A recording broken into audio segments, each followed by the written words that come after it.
好，也因为这个智慧型手机近年来迅速的普及哦，同时也带动了耳机的商机哦。消费者买耳机的时候，不仅是选重量、挑外观，还要重音效。台湾去年的耳机产值就高达了7.87亿。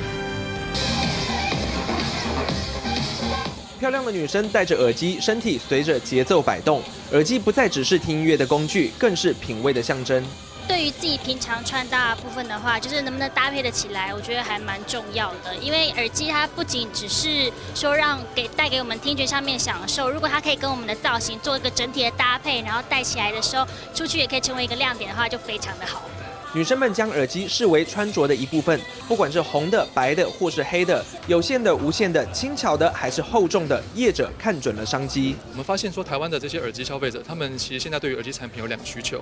第一个部分是说在音质的部分，第二个部分在外形上，消费者希望有更多元的颜色选择。台湾耳机年产值从2010年的4.46亿到2012年已经高达7.78亿，成长了76%。而市场上耳机主要分成3种，耳塞式的分为原厂和台制，主要差在价钱和音效。耳机体积较大，特点在于造型和音效。耳麦又分为有线和蓝牙，特点是轻巧和通话方便。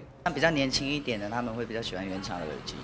那因为原厂的耳机，它包括音效上、音质上都比较好。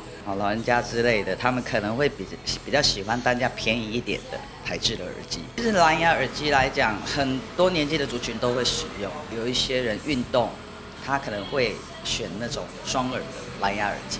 那大部分开车人，他可能就单耳就可以，接听电话就可以。会听音乐的，一般都会选双耳。